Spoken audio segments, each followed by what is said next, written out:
Hello, everyone. Welcome to yet another episode of 51 Stories of Emotional Wellbeing with EAR. Today, I have with me Ananya Dash, a sprightly young lady who works as a legal advisor in the field of taxation. She's worked in EY, one of the big four, for more than 5 years. And today, it's indeed a pleasure to have you with us, Ananya. Welcome. Thank you so much, Pragati. It's great to see you, and I'm like so touched with what you are doing. It's such a noble work, and kudos to you. Thank you for inviting me. I'm like elated to share my stories, experiences, and ideas. If I can, help someone with this, I would love to do it. Thank you. Thank you, Ananya. So tell us a little bit about your journey from young Ananya to the bright young lady that you are today. Yeah, sure. So I come from a very humble background. My father is in state administrative service. Mom is a homemaker.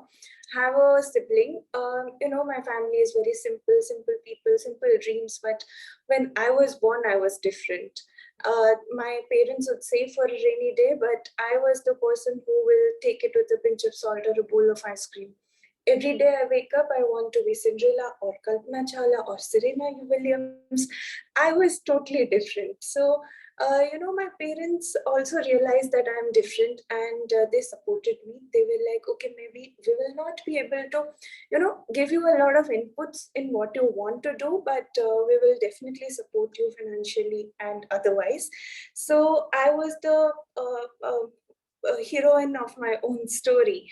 And I did a lot of good work. I had great education. I bagged 2 degrees. I am an MBA.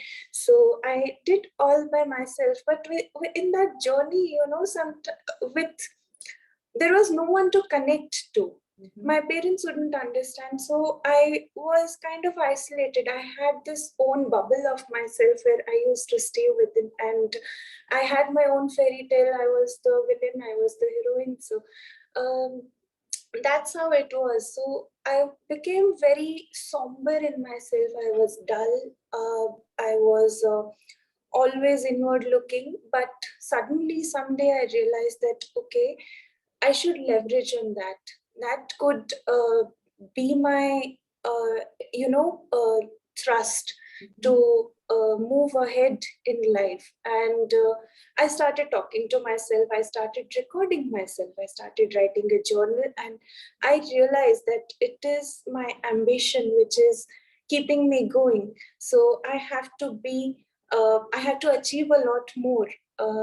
That's how I reached where I am today. And it is all support of my parents and the guru who is staying in my mind.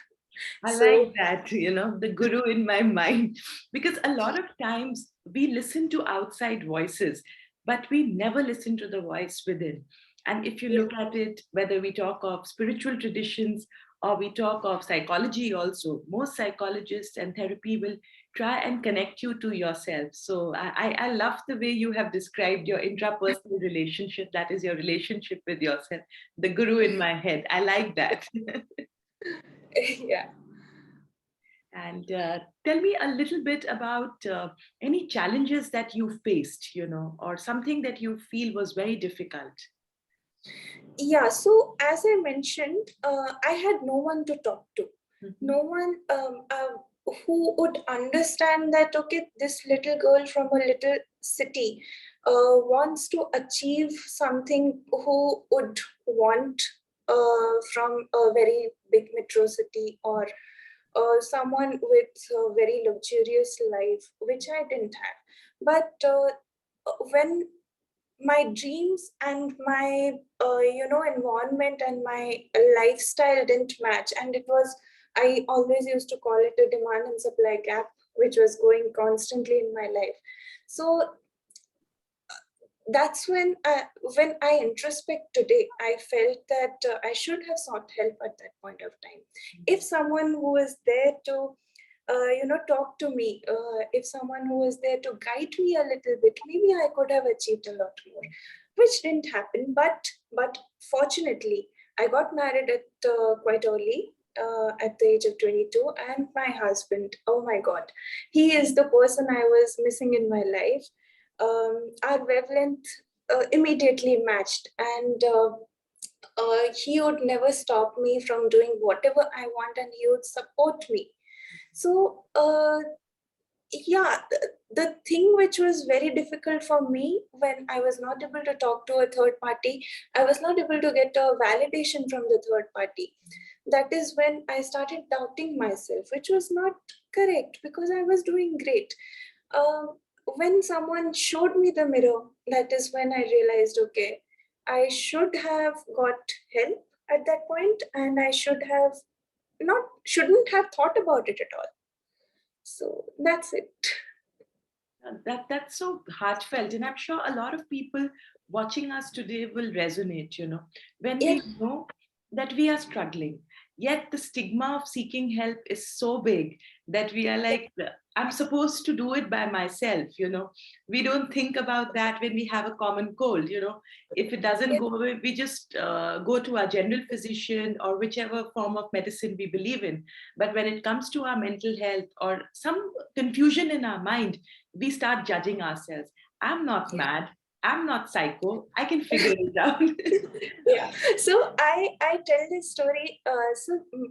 Talking about emotional health is like a tiny little cockroach in your room, which is very scary, but you don't want to talk about it because people will think, oh my God, she's afraid of a cockroach. But you don't know that other people who are in the same room are also panicking and constantly thinking about that cockroach, Mhm. but they don't want to voice it out. So when you voice it out, you take that cockroach out of your life, and your life will be much more easier and happier. That's so well put, like the cockroach in the room. And yeah, and this is how we have to look at our emotional well-being or our mental health. Look, something needs attention, have an issue, give ear to it. Give it an emotional ability resource that makes you feel that, hey, I can manage, this is difficult and I need to sort it out. So tell me, what emotional ability resources do you use on a regular basis? What gives you this emotional strength on a daily basis? Yeah. So my first like go-to thing is sit for an hour, talk to yourself, introspect, think about what you have done today, what you could have done better, how you could have handled the situation in a better way. That is one. Point number two, I believe in water therapy. I go for swimming at least for an hour a day, no matter how bad is my work schedule, how badly I needed to be at home, I prefer doing that. And the most important thing, talk to people. Talk to friends, talk to spouse, talk to parents, talk to people, voice it out. Don't let it bottle down inside you. It will only do harm. When you openly talk about something, it may go in a good way, it may go in a bad way, but just remember that it's not gonna bother you that much, because anyways it is bottling up and bothering you, and anyways it is affecting your work. Mhm. So just talk to people. It's fine, they may judge you, but maybe something good out of it will come out. So yeah, these are the three things which I believe that is keeping me going. One more thing, I do mandala art. It helps me concentrate, but when I'm concentrating, I'm constantly thinking the same thing, that how to be a better me. It's okay to be imperfect, but I have to be satisfied with myself. I have to know that I am doing good Mhm. and I'm doing bad. I know my capabilities. So that's something I would suggest, that uh, give yourself some time. Just sit. It's okay to be selfish. It's okay to uh, be imperfect. It's okay to take some time for you. So don't worry about it. It's okay. Everything is okay. When you talk to someone, when you talk to yourself, you will be fine. Great. And I like that, that a lawyer who talks of taking risks with feelings, and that is so refreshing. So I see a lot of books behind you on the bookshelf. I personally am an avid reader. How do you relate to books? Are you an avid reader? Um, I like reading books about, how the evolution has happened. Yeah, I'm sure you would have read about *Sapiens*. Yeah. It's one of my favorite books. I like the survival instinct that is there in human, that do whatever, but you have to survive. You have to rise from the ashes. So my reading are mostly about those. I like reading fictional things as well. I am a very much fan of ghost stories. So it's okay. It's like do whatever you want, do whatever which makes you feel happy. It's just that you have to tide through the difficult times by whatever means it takes. So most of these books are my law books, anyways. Which are really boring. But yeah, I have few of those as well. Great. So, because a lot of times, and that is something which I wanted to speak about, because a lot of people feel that I can do it myself. So, for all of us watching us today, with any problem, either you solve it yourself, like Ananya has spoken about. You've spoken about how sitting with yourself helps you solve it. But for others, I recommend seek help from a qualified psychologist or a mental health therapist, someone who's licensed or someone who has the basic credentials or at least has 5 to 7 years of training. A lot of times, people also hesitate to seek help. What I have seen is because they're not so sure about where it's going to lead them. And I have a very interesting question to ask you. Do you think advice works for people when it comes to emotional well being or emotional health? Pragati, I can tell you my own instance. That point of time when I was alone, advice should I should have sought advice, and it could have helped me.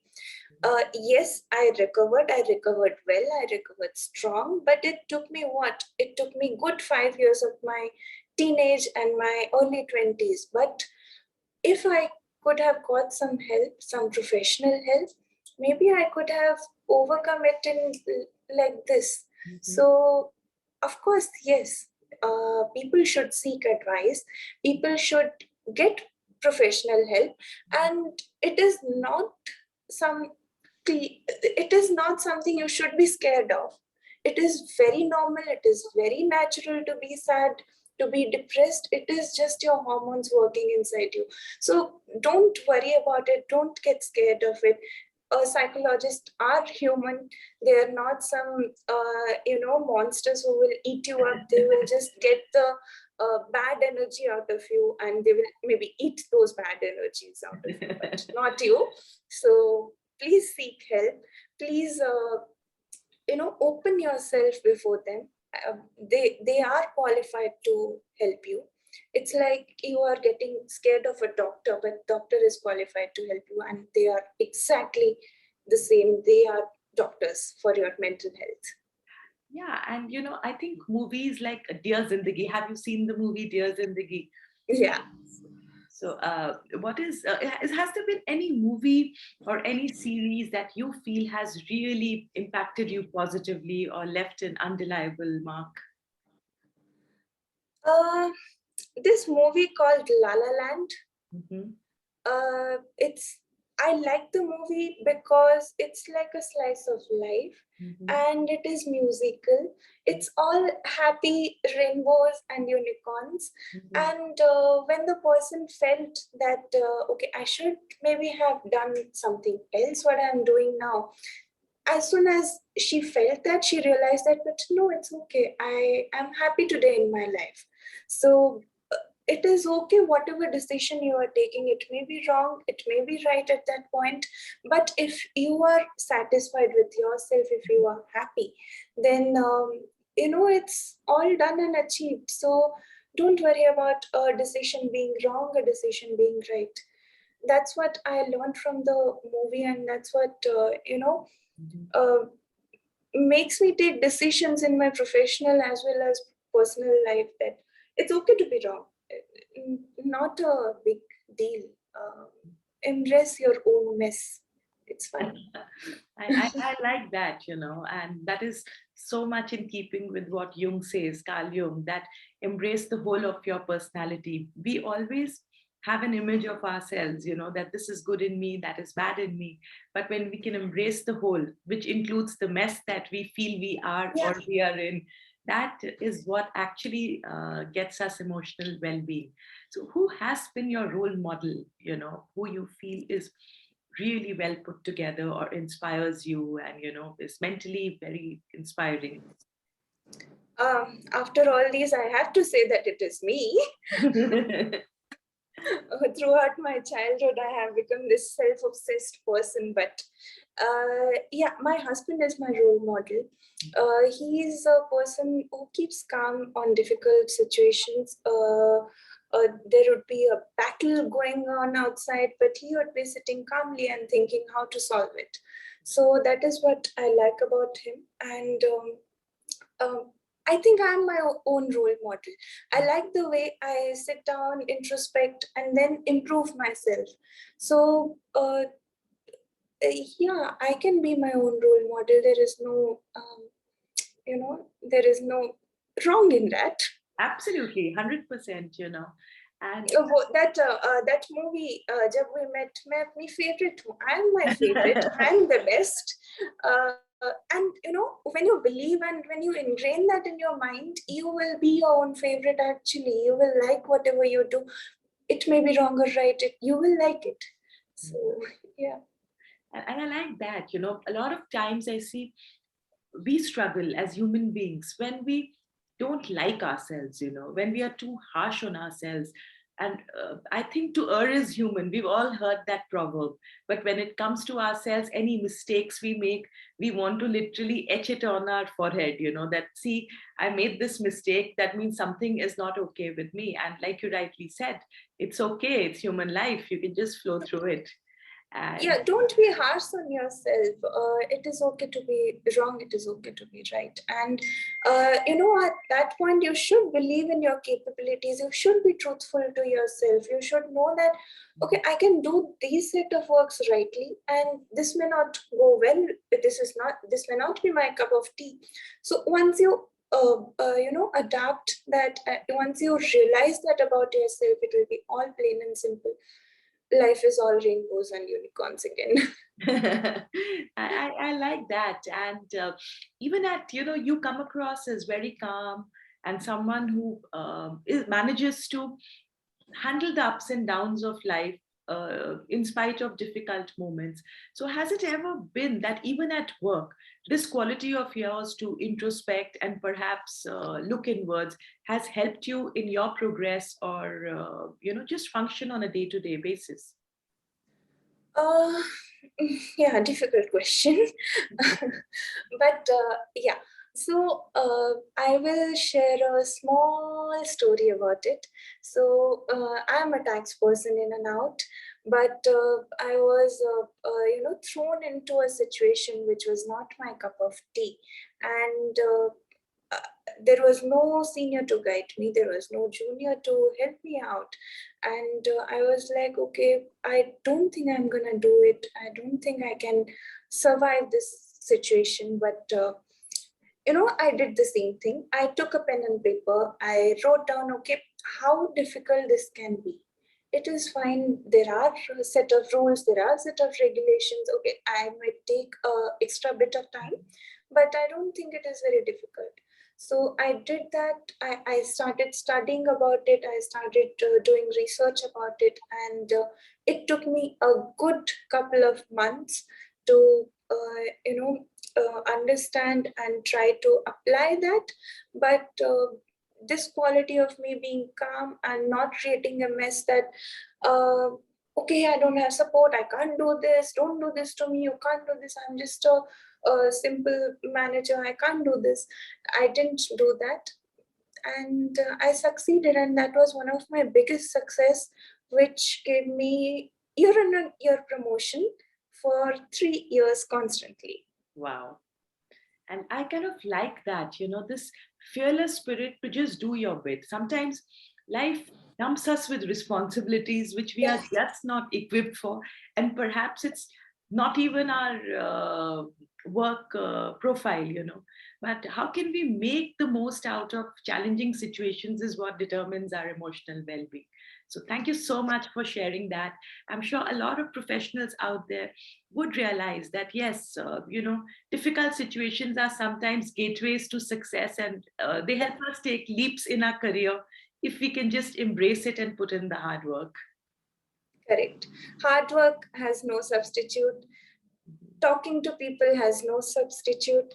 Introspecting has no substitute. So you have to believe in your capabilities, talk to people about your problem, and keep doing hard work. You will succeed. There is no wrong way if you are following these three. There is no wrong way. You will achieve what you want for yourself.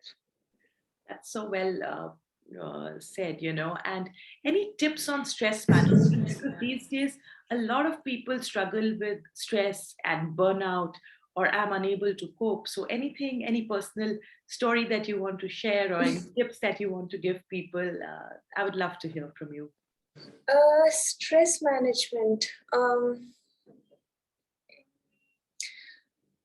Yeah, I think develop a hobby. Mhm, Uh, if you like doing something, take time out for that. So if you like, say, painting, mhm, uh, you are burnt out, you don't want to work anymore, you don't want to see that stupid laptop. So just take a pen and paper, you start painting. mhm, Give it 30 minutes, mhm. and you would realize after 30 minutes you are much more calmer. You are thinking about the stupid work which you threw out a few minutes back is much more interesting. Uh, be it swimming, be it playing a musical instrument, whatever it is, keep a hobby, develop a hobby, and it's okay if it is a funny, mindless movie you want to watch, just watch it. Give yourself that time, take a break, and go back to the boring work. You will feel that is much more interesting than those stupid, mindless movies. So, yeah, my suggestion is take a break and develop a hobby. You will much more manage stuff effectively. Yeah, and as we could hear you earlier, you practice these things, whether it's through mandala art or some kind of physical activity, so that endorphins are generated in your body and you're able to literally flow through problems. And I like the visualization because a lot of times, we feel, oh, it's unmanageable. Perhaps it is, but when we do certain things which bring in that element of manageability, it helps. Correct. There is no work which demands you to work for 24 hours. You can work for 23 and half an hour for yourself. Mhm. So that half an hour will refresh, re-energize you to manage for next 23 and half hours. So take that time, sit with yourself and do something you like. You could be your own favorite, and that is what will take you to the next level. So, if I had to say, describe yourself in one word, Ananya, which word would you pick and why? Uh, I would say I am pink. It's the Okay. color pink. Uh-huh. Because I think I'm vibrant, I'm jolly. I share good vibes and good positive energy amongst people. And people always like to see me and talk to me. And I am a color of power as well as a color of success. I don't know, I just relate pink to success and power. I just did that. You are wearing red. Mhm. That's also a great color, a color of power and success as well. So yeah, I think I'm pink, all happy and jolly. I like that, and that is so beautifully put. So, it has just been a pleasure chatting with you, Ananya. Thank you so much for coming on the show today. And any last words that you want to leave our viewers with? My last words would be embrace your own mess, be your own favorite, and don't stop yourself from seeking help. There are help which could help you in solving things much, much earlier and much easier. It's not that difficult, trust me. Thank you and take care. Take care, you too, Pragati. See you soon. See you.